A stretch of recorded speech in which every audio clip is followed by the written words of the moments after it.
La rubrique de Frédéric.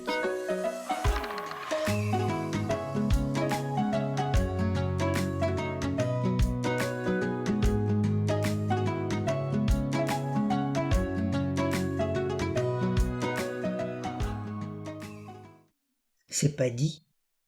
C'est pas dit, mais c'est pas parce que c'est pas dit que ça ne s'entend pas. C'est pas vu, mais c'est pas parce que c'est pas vu que ça n'existe pas. C'est pas facile, mais c'est pas pour ça que c'est compliqué.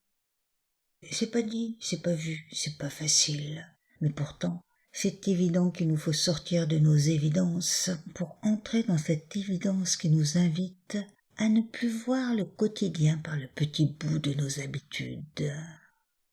C'est pas dit, mais va falloir ouvrir vision et écoutille pour comprendre au-delà du bœuf à bas qui empêche d'élargir nos points de vue.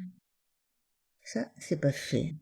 Mais ce n'est pas pour ça qu'il ne faut pas se lancer dans un tour panoramique des sujets, des situations, des projets, des adhésions ou des refus dans lesquels nous sommes pris.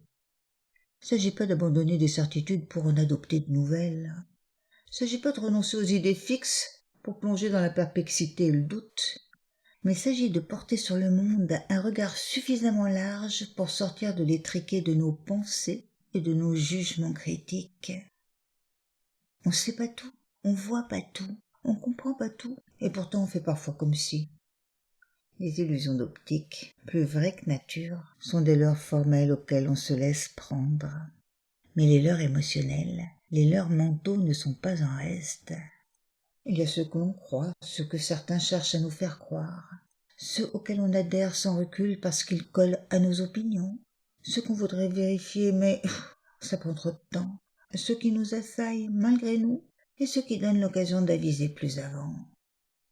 Dans un monde de fiction et de réalité virtuelle, qui croire? Que croire? Et comment croire?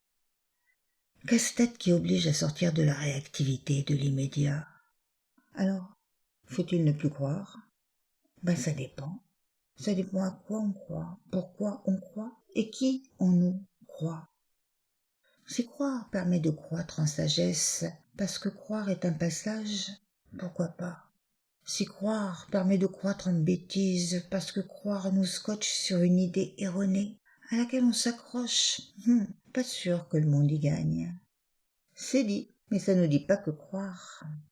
C'est entendu, mais ça n'aide pas toujours à croître. Alors, qui croire et que croire? Là est la nouvelle question. C'est facile de lancer comme ça des questions à la cantonade, mais c'est beaucoup plus compliqué d'y répondre. Cela dit, quand c'est compliqué, ça évite les réponses empreintes de naphtaline et ça oblige à se questionner. Et là, ça peut ouvrir sur des espaces d'inédits.